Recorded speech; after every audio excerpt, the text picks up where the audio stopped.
Welcome back to Guido's Chop Shop. Tonight on bench I have got a big boy Firecow M249 SAW. Now, a few years ago I used to do a segment on YouTube called Please Fix My Blaster, and I stopped doing that because I just could not repair all of the blasters that were being sent to me. I was just overwhelmed with huge amounts of busted ass scuffed blasters being sent to me. People wanting me to fix them, and I stopped that because I just could not handle the amount of stuff that was coming at me. But anyway, I accepted this blaster because I've not actually had a Firecow SAW on my bench before, and so I said I will take a look at this blaster for you on the proviso that I get to sort of do a full tear down on it. And I was going to do that anyway because you got to do that to fix it, but I don't even really know what's wrong with it. All I've been told is that it is not feeding correctly, but we'll get to that later. Right now, let's take a look at this thing. It is a big boy. It is all nylon with a few metal bits. It's got a metal bipod here, which is sort of tucked away in the front grip there, but it can pop out when you need it if you, for whatever reason, you want a bipod on a gel blaster. Don't know. It's got the big bucket magazine. I guess you can call it a magazine. It's not really. Yeah, whatever. It's the container for the gel. Container for all the gels. Traditionally, your SAW gets fed by a belt, so this would be the box that holds the belt, but it's just a big gel magazine with this jiggly little spring bit that clicks into there, and that is the wiring for the motors. Now, you would probably be correct, or you could be forgiven for assuming that this might be the feed tube for the gels, but it's not. It's literally just the wires. The feed tube is actually in here. But while we are on that, it's a fact that the real steel M249 SAW comes equipped with this section here, which is actually for loading a Stanag mag. Now, you feed the belt of 5.56 rounds in there, but there's this section here which is actually sized appropriately to accept a Stanag mag. I think the idea was that if you were out in the field and you ran out of belts or whatever, you could utilize mags from an M4 or whatever and just shove them in there. I think they discontinued the idea of that because it wasn't particularly good at not jamming. But anyway, it's interesting that the gel blaster version still maintains this thing. So if you were to have a Stanag mag, you could actually pop it in there. It wouldn't feed, but if you got a big fat big boy magazine on the side of that, you could cosplay your winter soldier till the cows come home, till the fire cows come home. Yeah, incidentally, I could actually probably run a tube from here to there, run this magazine, and probably wire up something. But yeah, it'd be cool if there was actually a feed hole in there that you could just also run magazines off. But nice touch. I like it, but it doesn't actually do anything. It's non-functional, but it's there. And I don't know, it's fun. It's fun, it's cute.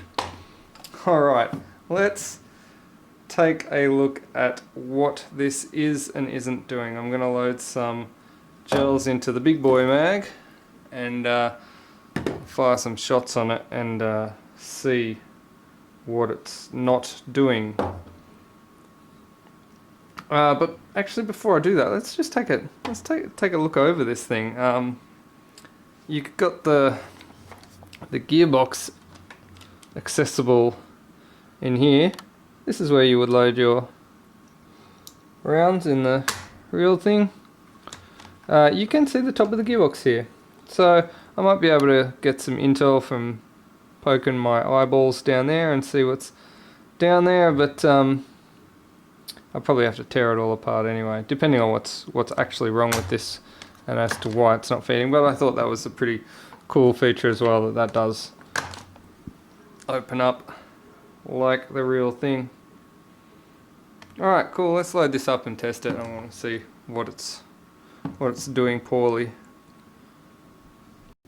Well, before we can do anything, we need to put a battery into this, and I guess the most logical place you'd expect the battery to be is in the stock, but you'd be wrong. The battery is actually located underneath this bipod in this foregrip, and you literally have to tear that off like that to get to it, and that's where the battery lives. There's plenty of space there though, which is good. It's not too difficult to get to. The technique of getting the grip on and off is literally just brute force. So you just gotta pop it into place and slap it in. Alright, now that we got a battery in there, load some gels in and see what's up. Alright, I poured some gels into this little hole here, which is where you pour them in. Of course, whenever you've got a feeding issue in a blaster that you're trying to troubleshoot, the first thing you should do is make sure that the mag actually works and that it does feed gels, because it could well be that it could just be the mag. So we'll check that just quickly with a battery on these terminals. I don't know which one of this is positive and negative, so I'm just going to take a guess. Well, there we go. I got it right and gels started coming out. So, seems to be feeding. So that's a good sign.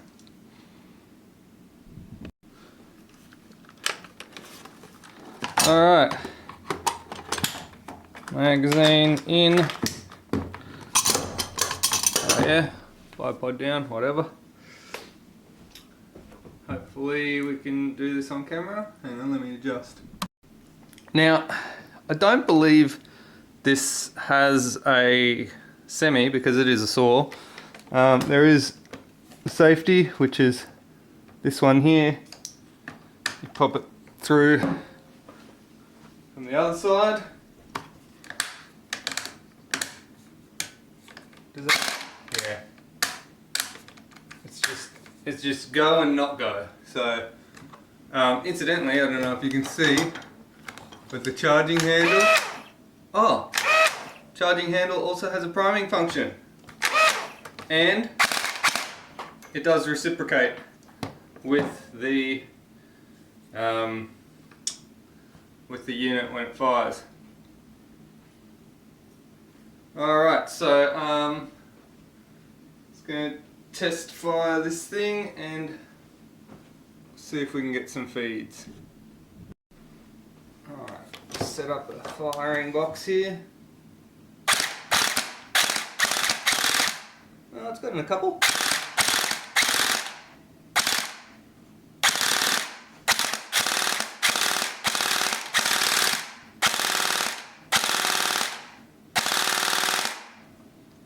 So it seems like it's getting some but not many. I'll whack a chrono in front of this so we can get a visual idea of what's not happening.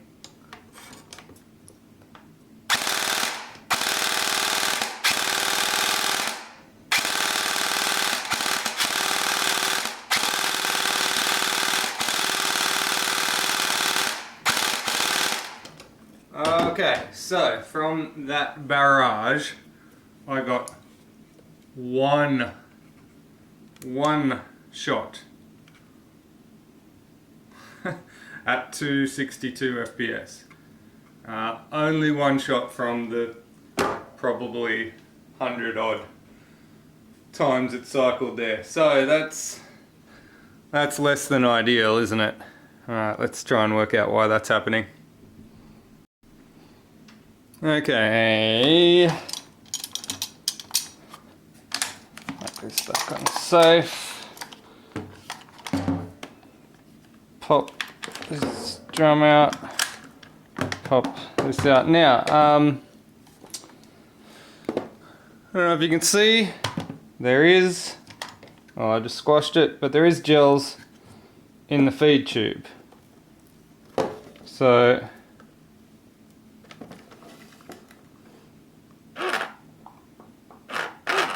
gels are feeding, and there is some in the feed tube. Actually, gels are not feeding. Okay, so gels are no longer feeding in the magazine. So, or did I, hang on, no, sorry, I had the battery the wrong way around. Alright, gels are feeding. You can see gels happily feeding out of the magazine. It's flying everywhere, all over the floor. Excellent. Alright, so gels are still feeding. That's a good sign. There is also gels, even though I squashed it, trying to get it out, there is gels in the T-piece there. Oh, look, there they go, all falling out. So we know that it's actually feeding up in there. So I think the chances are, if there's a problem, it could be up here. Something's not allowing the gels to feed into the chamber, despite the fact that the mag is trying to push them up in there, because there's definitely gels going up in there. You can see that. So I'm looking probably at the nozzle, T-piece nozzle sort of area as to why it wouldn't be feeding. Let's take this apart and see what's inside. We're going to start by taking the stock off because it is huge and it is going to just make this thing a whole lot easier to deal with without it. That is heavy. That is a heavy stock. That's got some weight to it. And interestingly enough, being that the battery isn't located in the stock, you can run this like this, almost. I mean, this, I think the stock holds the part here where the upper cover clips down to is in the stock. But if you depinned this stock and put this plastic piece back on the end there, you could run that like that. And I believe there is also a para version which has got a collapsible stock with the sliding rods. So yeah, that will still work in that configuration. So that's okay, I can get that there. I want to get this bipod out of the way too, because it's just going to be slinging around and getting in my face, getting in my way. So I might just pop that off.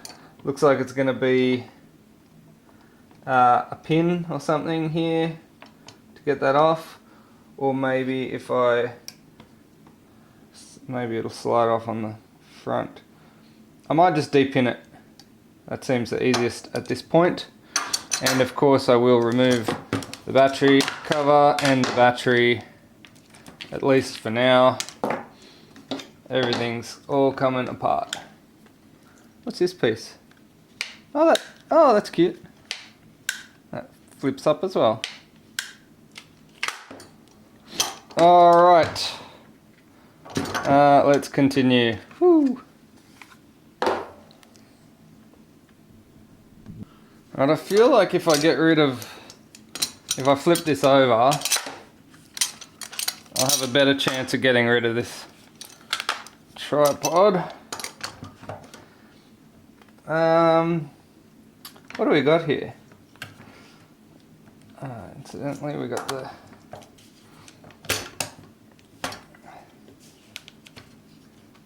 got a pin here, through the front. Oh, pin here as well. Let's get this off. Okay, take this pin out. We'll be able to remove the upper piece. Interesting, on the other side it's got this little sprung part here that the actual charging handle rides back and forth on. I'm sure that has a real world component that it does something, but in this case it's purely aesthetics. Get that off, get that out of my way. We'll continue on. There's another pin here in the front. Seems to hold this upper handguard part on. And hopefully I can get to this piece that holds this bipod on, because it's going to be a pain to deal with. I could just pop this little pin here. I might just do that. I'm going to pop this clip off, and then I'll be able to get rid of this bipod, because it's just going to keep trying to pop up and be an annoyance. Now, circlips are quite unforgiving, so be super careful when you're undoing circlips. Alright, I'm just gonna put a towel here when I leave a circlip off, because they have a tendency to want to fly. If you flick them the right way, they will fly away into the ether and you'll never find them again. So I just like to keep a towel there, just so you don't lose it. Alright, now that that springy bipod's out of the way, we'll continue on. Now the bipod's out of the way, I did remove this pin here, this round pin that holds this upper handguard on. That's gone. Alright, now the whole shell here itself appears to be split down the middle and then held together by little Phillips screws and some other nuts and bolts. So my next port of call is to basically remove any bit that might stop it from coming apart. This carry handle is the first thing I see. It goes right over the top of the clamshell, so that's going to have to come out, I'd say. And this pistol grip obviously also is going to have to come out. Now, I had a quick look down here at the gearbox. I can see here's the charging handle on the side there, which actually does ride on the piston and reciprocate with the gearbox, but I can also see that the motor's back here. So it's not like a V3 or a V2 where the motor lies down here in the grip. The motor's up in here, so this grip is probably completely empty, so this piece can essentially just come off, I reckon. So go with the carry handle first, and then I'll work on getting this grip off.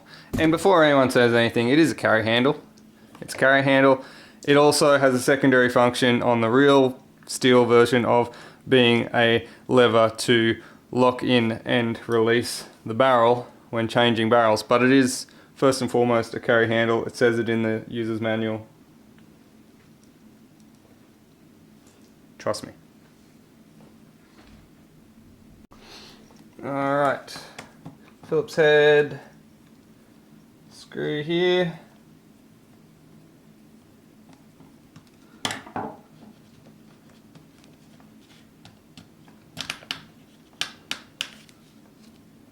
Long one, it does go all the way through to the other side, so it's quite a long boy.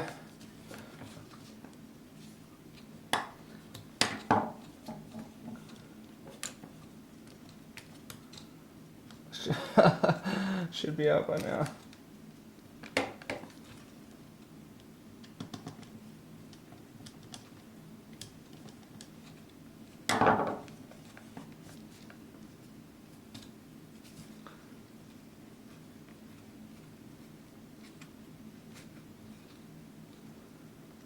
Yeah, cut this bit from the video.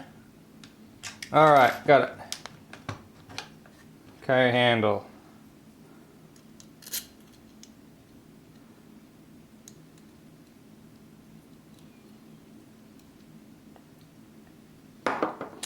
Next, I'm going to work on this grip. So it looks like there is a Phillips. It's actually not a Phillips, it's a posi drive. I think. Posi drive screw. Or it could just be a really chewed out Phillips. One or the other. No, it's a Phillips, it's just really chewed out. So chewed out it looked like a posi drive screw. Okay. Now we got this plate here. Does this plate hold that? No, it doesn't. I imagine that's got to come off too. I'm just going to take it off. We're here taking everything off. I'm taking that off as well. Oh, drop the screw down. Of course. Of course.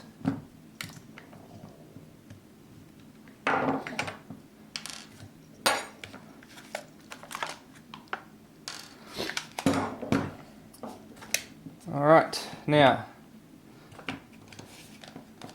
this grip, I wonder if it swings down. No, it can't swing down because it's got the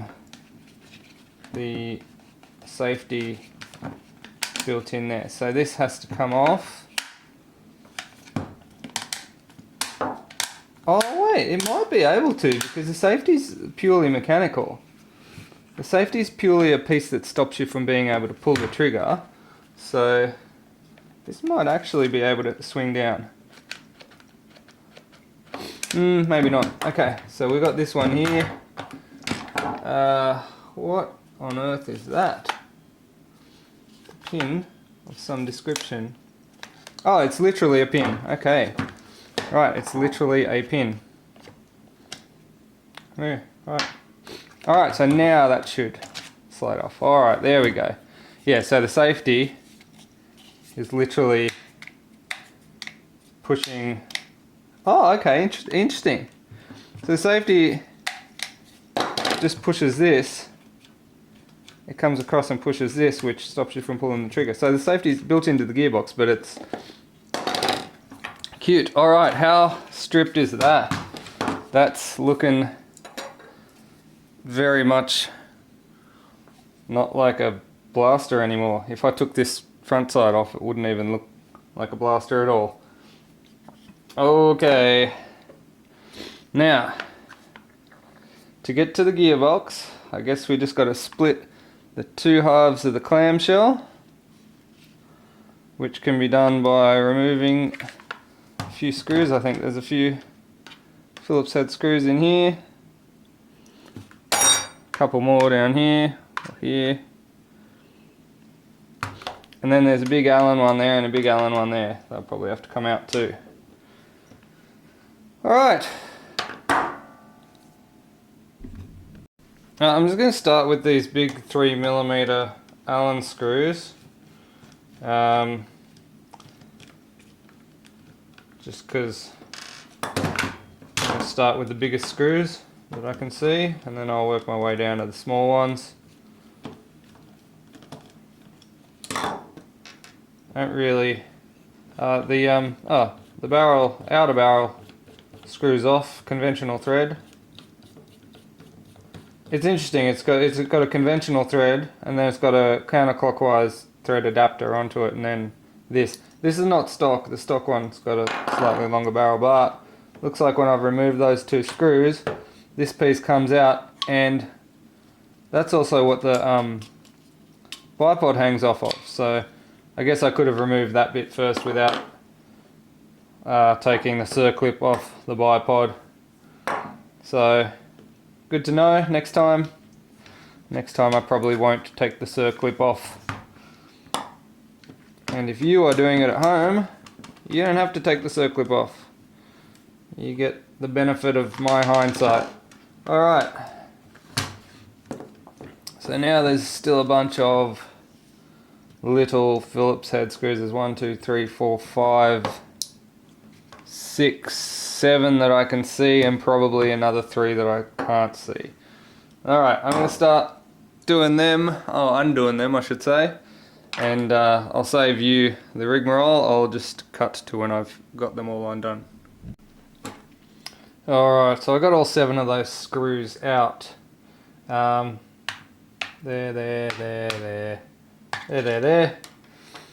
Now, hopefully, now I'll be able to split the box, although this charging handle is screwed to the top here. So, there's one of those screws that I said I wouldn't be able to see. So I'll take that one out. Now that should be free from, okay, cool. Now,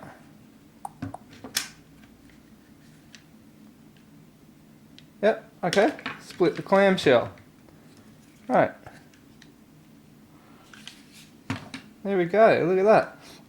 So, interesting. Oh, get a load of this. Get a load of this.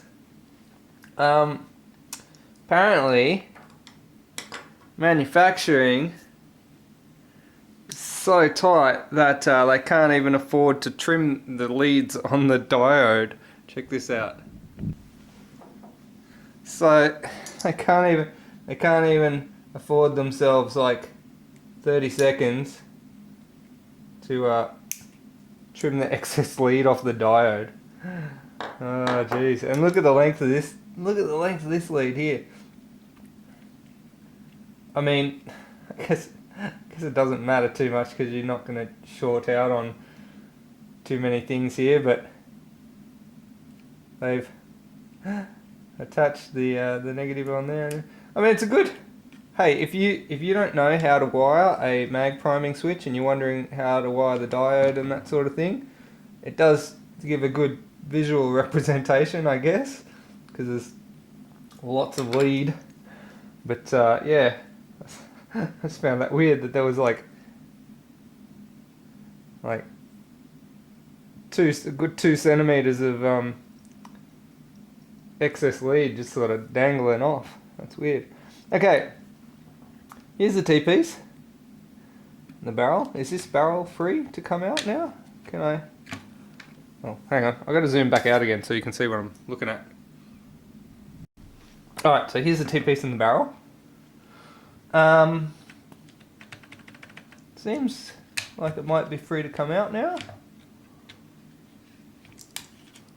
Maybe. A bit of a wiggle. Now the gearbox itself is actually screwed down into this half of the clamshell, the plastic receiver. Which is good. In a way, like I like that because it means it's not going to fall out. It seems to be screwed down in at least two places, here and here.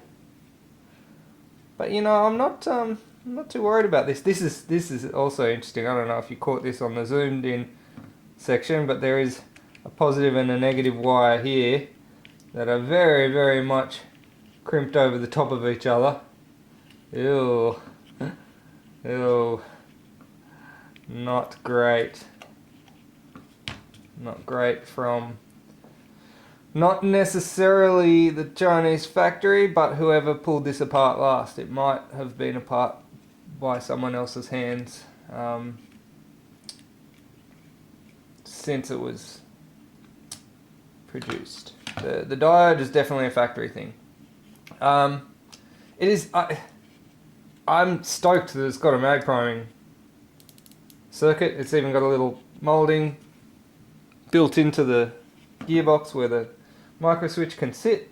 It's cool.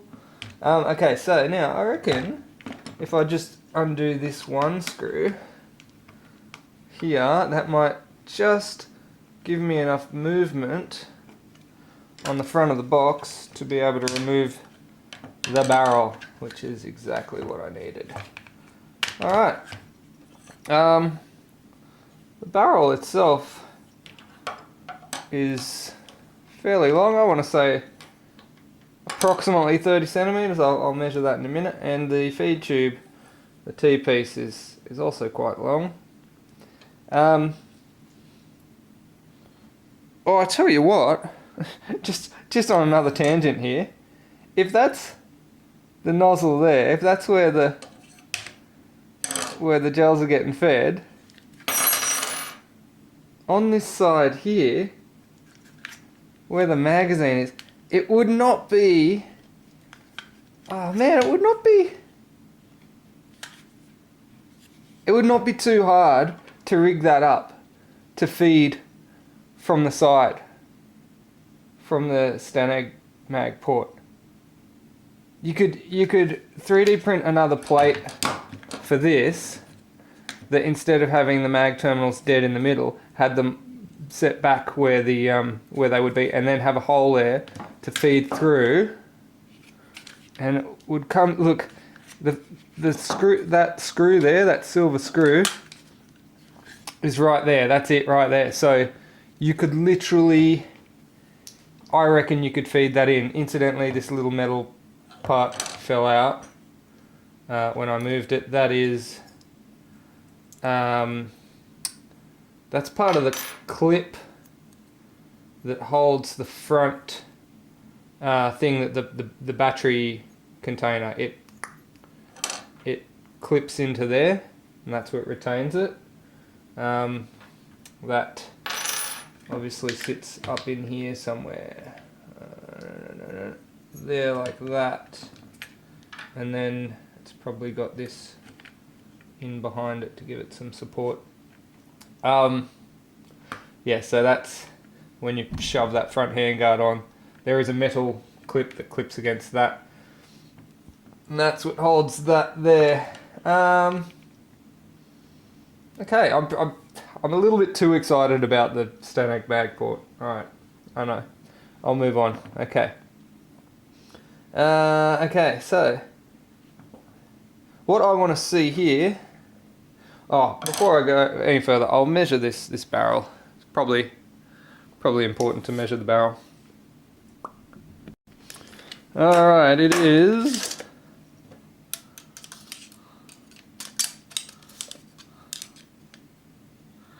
it's about 34 to the T, 34 centimeters, 340 mils. So I was not far off with my guesstimation. 34 is a good size, man. Actually, for this full cylinder. I'm assuming there's no ports on the other side. Yep. I'm just going to leave those bits out because they're going to keep falling over every time I move it.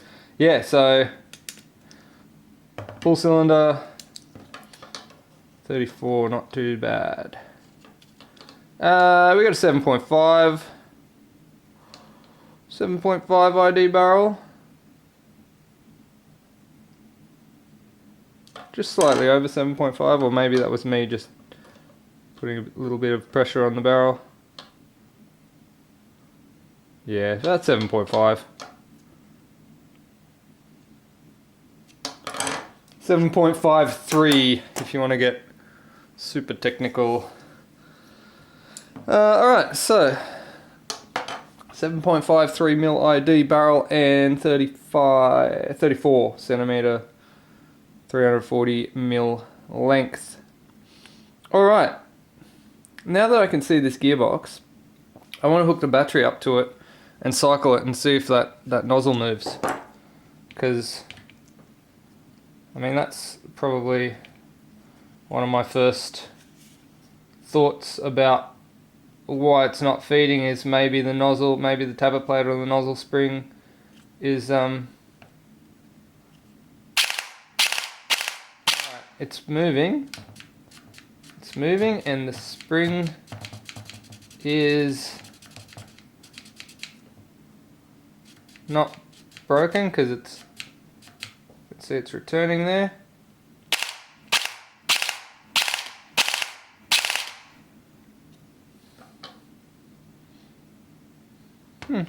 Interesting. I was kind of hoping that that spring might have been broken, because that would certainly explain why something would not feed. And I don't have any blockages in this T-piece.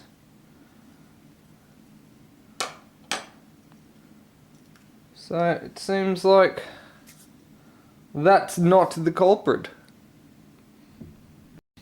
Now incidentally, this T-piece is a split clamshell T-piece, and back in the Gen 8 days we used to get a lot of this type of thing, and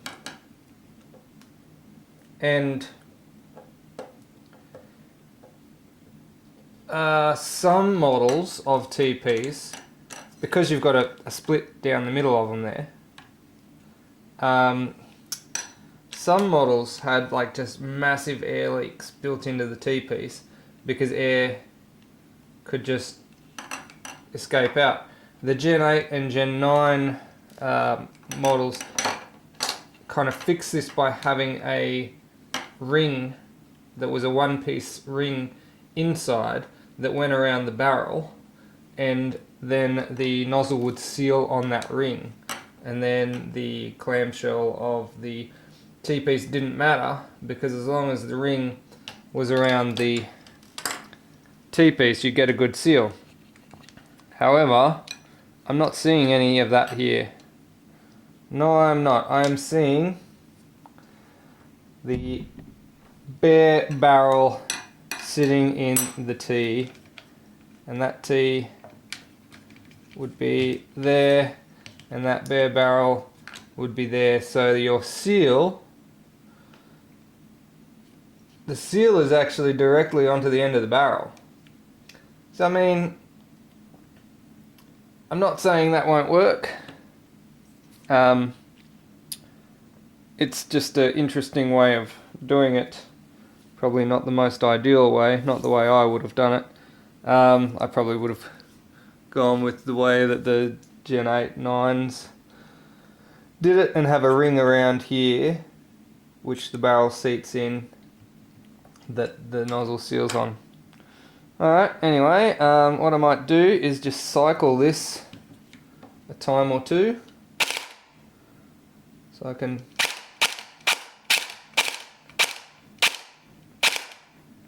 see how far back that gets. Okay, so I just want to see if I grab a random gel, how much space I've got for that gel to get into the chamber. Oh yeah, I see no reason why that shouldn't get in. Should be able to feed up that tube quite easily, and then be popped into that chamber. Yeah, alright, well, let's continue on and start tearing down this gearbox to have a look at what's inside. Maybe not necessarily finding the issue that I'm looking for, but at least we'll get to see what's inside this gearbox. It is made of a nylon, and it does look pretty hefty. Like, it doesn't look like it's too weak or anything. It looks solid in the right spots. There's no radiusing, but very rarely see a radiused nylon gearbox, especially not from factory. Yeah, it's be interesting to see. I imagine it's like standard V2 style gearing inside there. Let's open it up and have a look. Alright, we'll disconnect this battery, remove this barrel. Actually, I'll probably just remove this whole gearbox. I don't believe there's anything more that would be holding this in to the clamshell. I could be wrong. Oh, is that one through there? through the middle. Alright, so it looks like there might be 3 screws holding it in. There we go. And then of course we've got the screw plate. Conveniently, they've put a little connector plug. I was about to unscrew that screw plate, but they've conveniently put a little plug there, which is good. It means you can remove the gearbox without having to disconnect that plate. I like it. Nice. Right, let's just clear off this bench a bit and we'll get to the bottom of this gearbox. Alright, let's start by popping the spring out. Oh, it's a bit tight. Might have some pressure on her. Just gonna cycle it to release the pressure. Alright, that should be good enough. Alright. Now I'm just gonna put this against my chest here, if that's at all possible. Just want to brace it up against something just in case. Sometimes these things have a habit of shooting out, given that they are sprung. Okay, that's an interesting spring. It's not straight coil, it's so I don't know if that's a standard spring or if that's been put in aftermarket, but it doesn't look like any standard spring that I've seen much before. But I haven't seen one of these before, so it could well be the standard spring for all I know. Alright, I'm gonna start by loosening the motor screws, which are already, well, that one was already quite loose. I'm also going to remove the terminals, both of which have these interesting little terminal locks on them. So they don't fall off accidentally. Trap for young players. A lot of people just like to pull them off with brute force and ignorance. You would damage them in this case. Alright.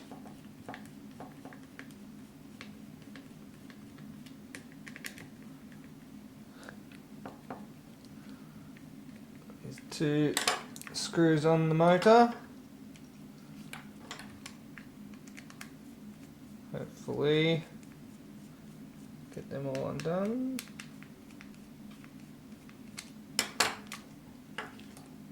They undone? Yeah, they are.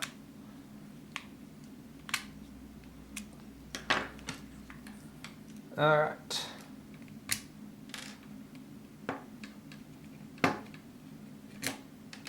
Now, motor removed.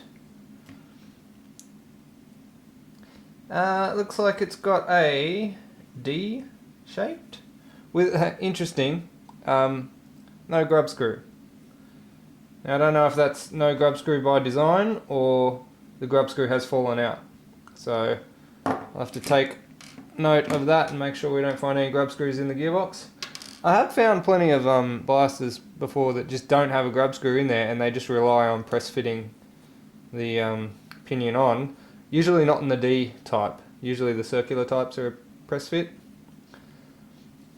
This kind of reminiscent of a standard Gen 8, Gen 9 motor. Yeah, it's a short, could be a 480.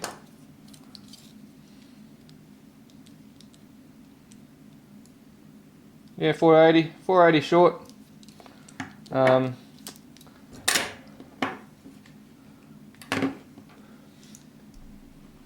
Alright, let's move on.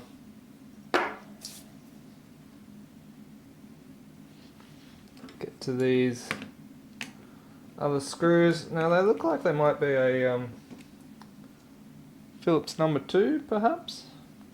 I'm using a number 1 to get them undone. I feel like I should be using a number 2. Might be doing myself a disservice.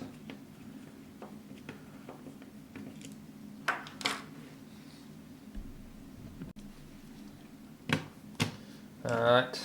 I'm not sure who actually designs these boxes for the Firecow, but they do remind me a lot of the LDT boxes.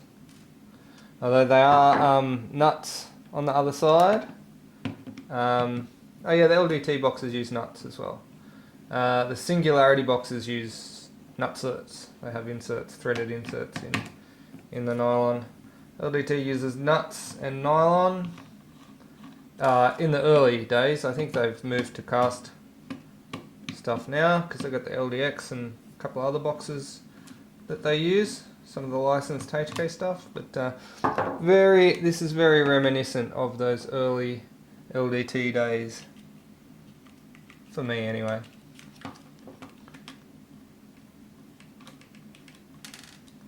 Alright, all the little nuts falling out the bottom.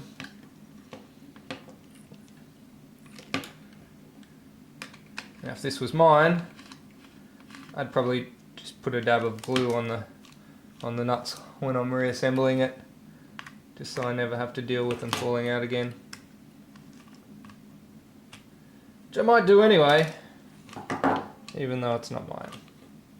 Because it might just make assembly that little bit easier. Alright, so I've got this micro switch. I'm just trying to remove this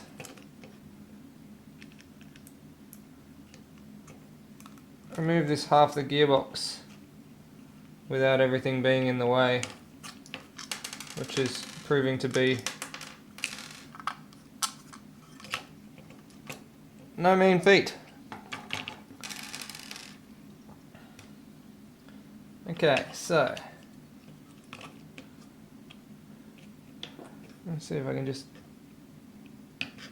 pop this micro switch out. It's quite tightly fit in there. I don't know if they've glued it. No, it's just a tight fit. Okay. Excellent. Now, the wiring's still kind of in the way. Oops.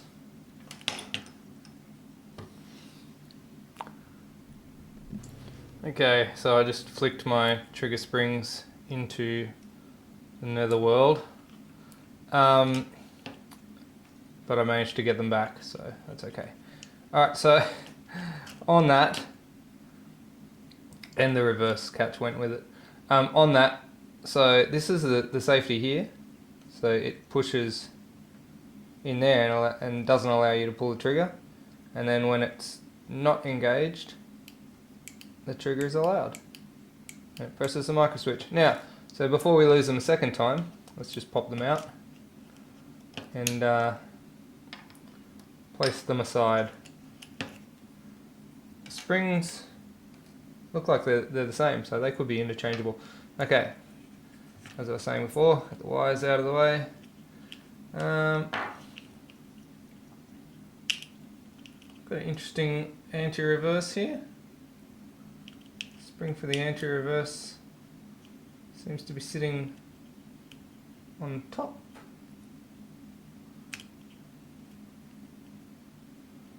Okay, that's interesting. That is super interesting because I don't know what would catch that. Is it in the top half of the gearbox? Is that right? What's activating this anti-reverse? I might have... Oh, geez. What is... So, when I put this top part of the box on...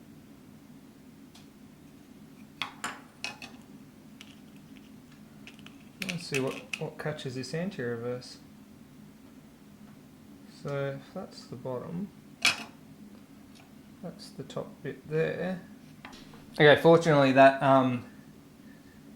that anti-reverse had popped itself upside down when I flicked the safety out, so it does go in that way, which is good. Oh my god, that's a relief. I don't even know how I would have done it if it was the other way around. I don't think anyone would have put it the other way around. Alright. This looks good. Let's reassemble.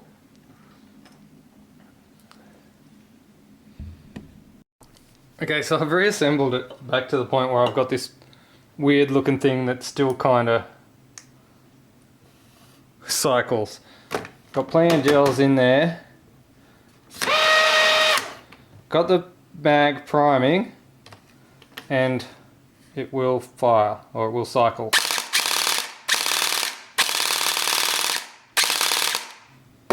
However, we're still not getting any readings on the chrono, and there's nothing firing. So, I'm starting to think maybe it's something to do with the magazine. Alright, so that made a different noise then after I thumped it.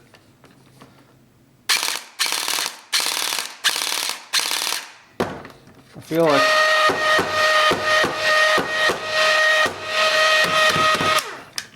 like it's not. I feel like even though the motor is spinning in here, it's not feeding gels. And that is probably something to do with the ramp inside the magazine itself. I just want to make sure that this is... So yeah, it's... Well, okay, now there's gels. There's gels coming out. But... Okay.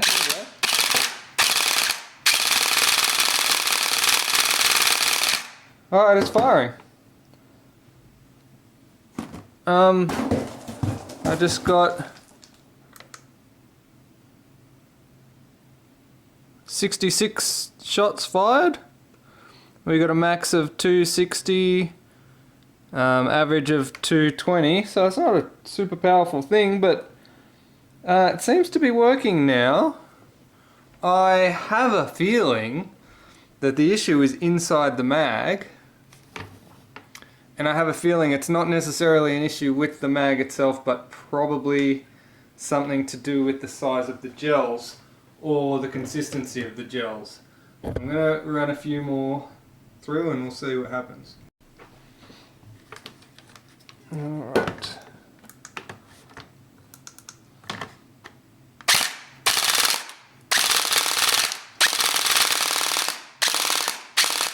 Alright, so it just fired all of those then and then stopped feeding.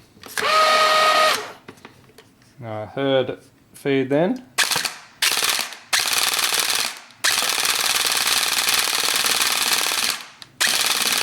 Yep, it's still feeding. Still feeding. I'm getting readings on the chrono. Every time I take the chrono out, I knock my box over. So it's hitting around 260 still.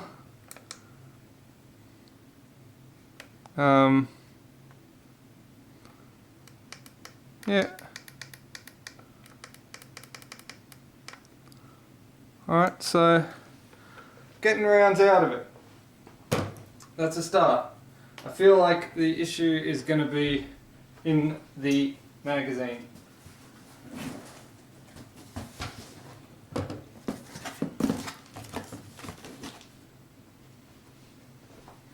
Alright.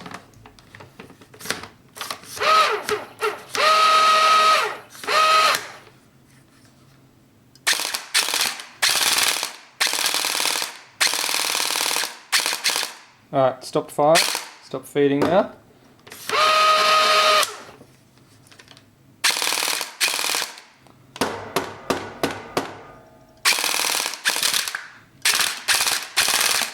Oh, there we go. Did you hear that? Did you hear that jam clear? Cycling again. And then it stopped.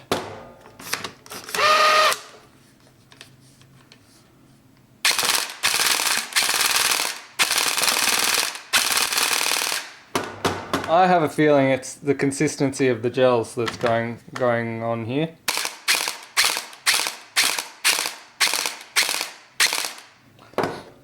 It's like it's feeding, but it's not feeding all the time. I reckon if I, and this is just some average gels here, I reckon if I was to filter some 7.3 millimeter size gels, 7.3 and below, this would probably cycle 100% of the time.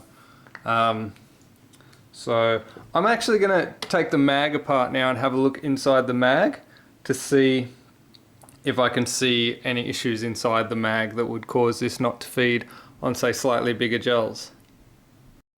Alright, so we got the mag. Now initially when I tested the mag, I did say something along the lines of, I've put a battery on here and I can see that they're feeding. Or something like that.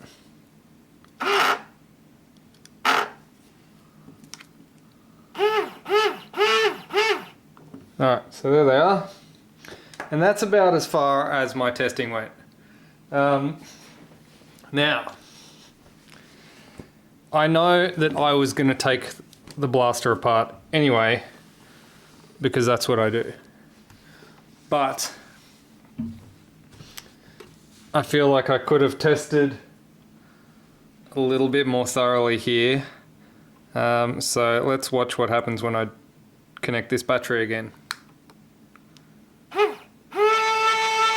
Okay, you see a few came out, but sort of some come out. It's going now, but then it stops. See how it kind of stops? It stopped again.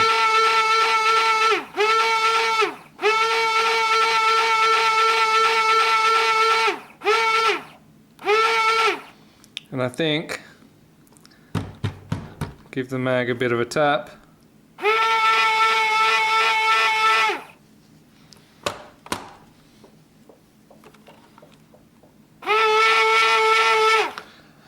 We might find, and there's,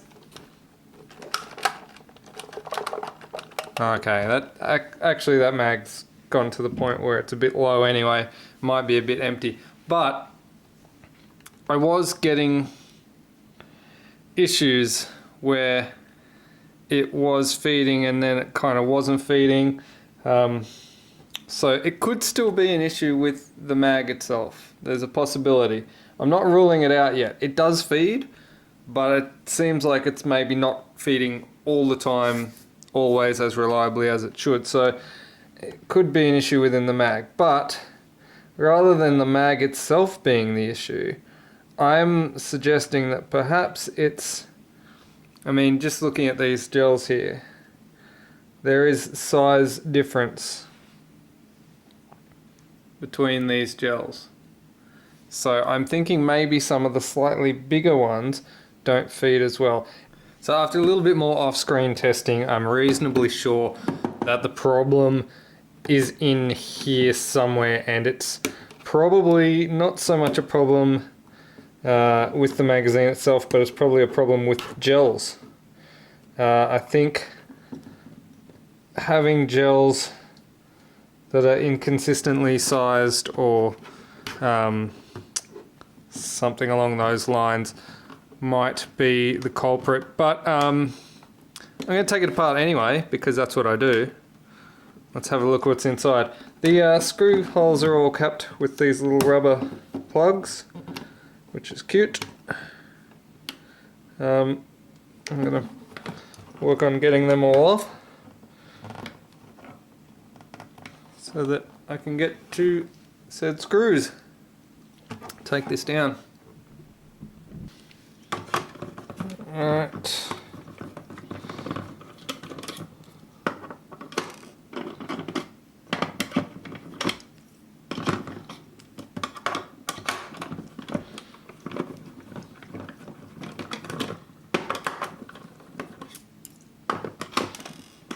Alright, think that's all of them. Let's open her up. See what's inside.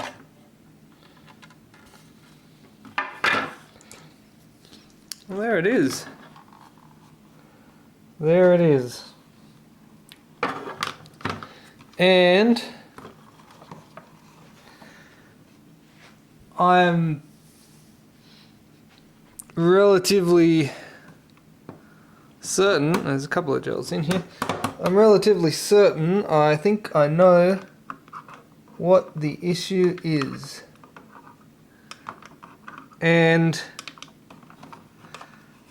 it was almost apparent right then and there from these random gels that were just in here that I was trying to fish out.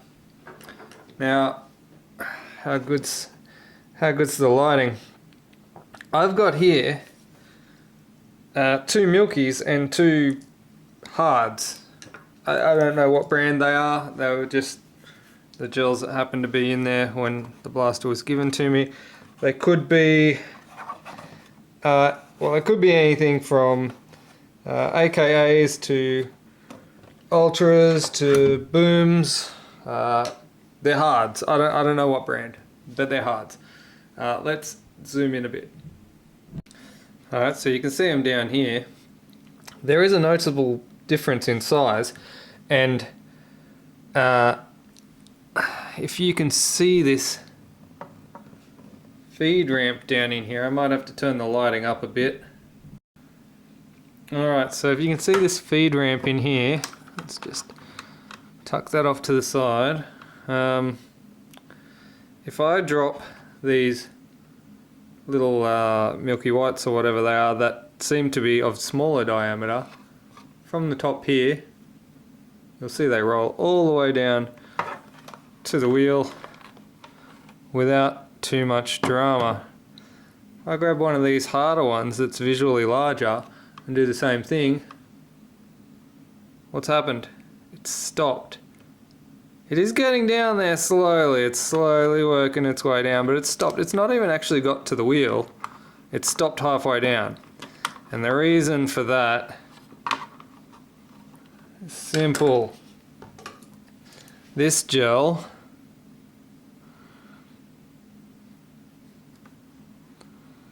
is 7.56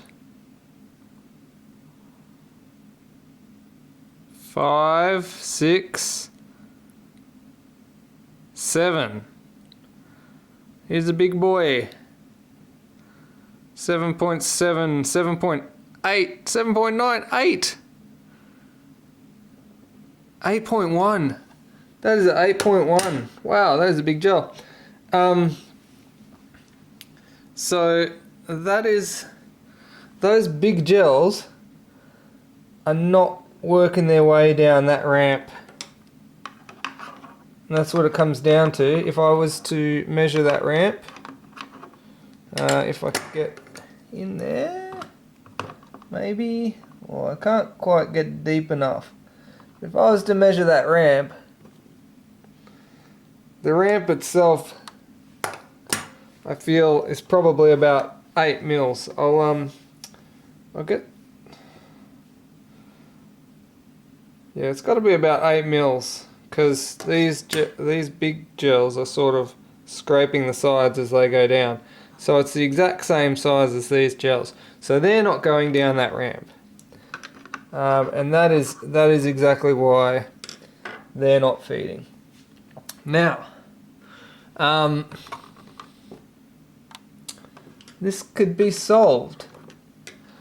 This could be solved.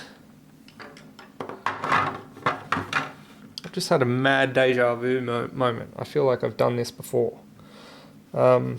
But anyway, I feel like if I shim these screws that hold these ramps together just like a fraction of a millimeter or something, that's gonna allow it to feed the 8mm gels once they get in there. And whilst this is probably not ideal, mean, ideally, you will filter the gels and use all the right size gels, or you'll buy gels that are generally more consistent. However, it becomes harder and harder and harder these days to find a gel that's consistent, and like some brand that you've bought one week might not be the same consistency the next week. And I used to do gel brand reviews, but I don't do them anymore as such, because of that reason. Like there was just too many inconsistencies between batches, and you'd get one brand that was really good, and then you'd buy the exact same thing in the exact same packet next week, and they wouldn't be as good. So it was a bit tough in that aspect. But if I can shim this out, I think I can at least make this kind of random gel proof. Alright. So just undone these screws here. Should be able to open up this. Now you see two halves. This half's got the spinny wheel that feeds the gels up. This half doesn't, but they're opposite halves. Now I should be able to take a caliper here and measure the depth here.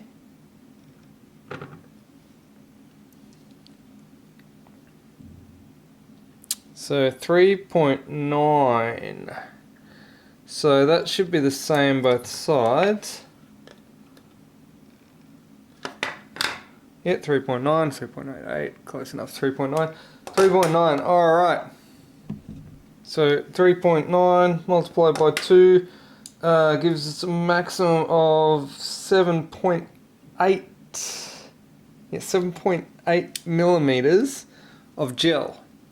So basically any gel that's bigger than 7.8 millimeters will not feed.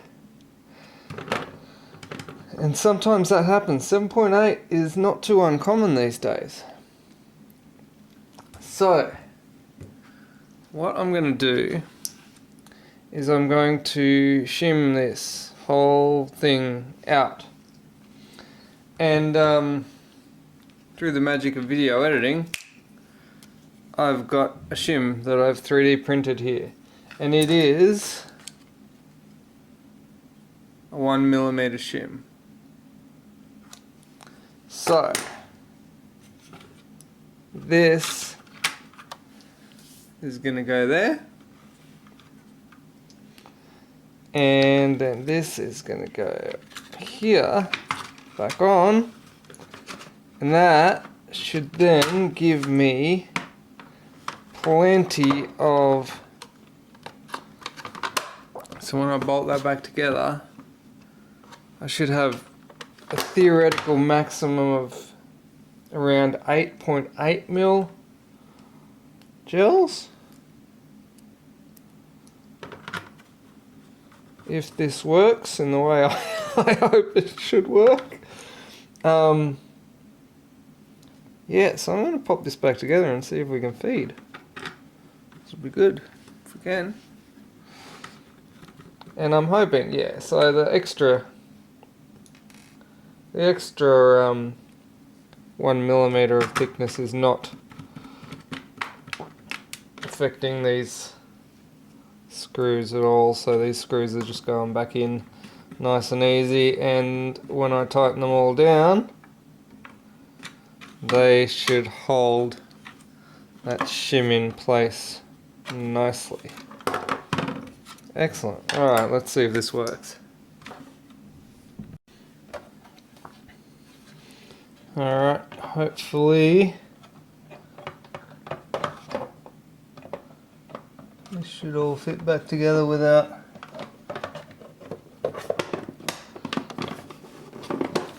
too much hassle. And screws clamp it back together. That 1mm shim shouldn't add too much bulk to it, so it should be able to screw home flush. I like it.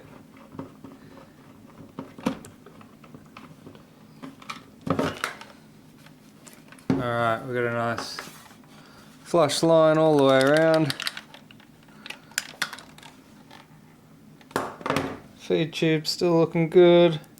Everything looks good. I can't wait to test this. Alright, I've got a towel down and I've got this mag filled up with a bunch of gels that I've had sitting around for a long time that are not filtered or anything. So I think they've got a fair chance of jamming. If anything's got a chance, it's going to be these old gels. Let's give it a crack.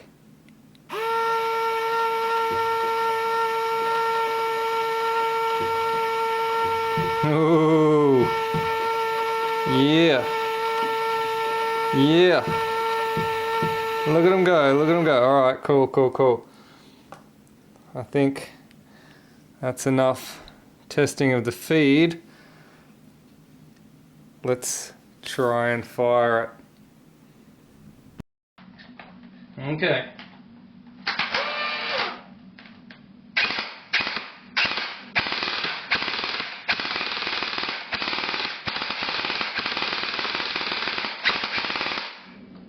Alright, she's not the most powerful.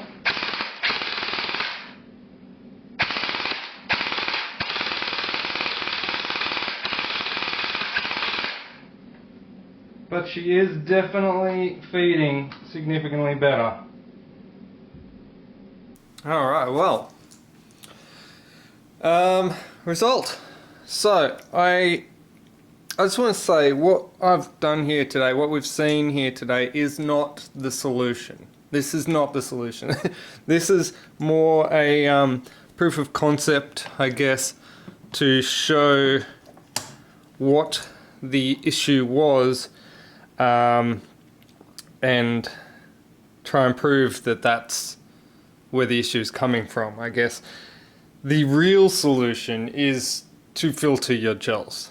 That's the best solution. I know it can be a pain, but it is what it is. That's what we have to do. These things can be a little bit finicky sometimes with odd sized gels, and I mean that stands to reason. It is a mechanical system. It's not designed to work with every single variable. On side notes, this is also a sick little blaster. The nylon Firecow saw. It's good. I like that it's nylon. It makes it not too heavy, even though that stock is incredibly heavy for something that's not really functional. It must have some additional weight in it or something. Nice piece. I do like it. I do like a good saw. I don't know if these are still available. I think they are. I think actually I've seen them. I think I've seen them on some online stores. So I'm sure they're still out there. Good blaster. Certainly something cool if you want something a little bit different from the standard M4. Big bucket-o mag, so you won't have to be reloading that often. Do bear in mind though, it's auto only, so if you're playing at a field that is semi only, you might have issues, but yeah, nice blaster and somewhat result. Alright, don't forget, if you enjoy my content, you can purchase a patch from me via face page, Loguitos Chopters. Just send me a DM and I'll sort stuff out to send you a patch. Also, if you want to buy me a coffee, in the link down here, you can buy me a coffee by clicking on that link. Shout outs to those who have bought me a coffee. Shout outs to Adam Hoy, and shout outs to AdJ20. I actually gave him a shout out last video as well, but yeah, why not? Hey, thanks for buying me coffee. Peace.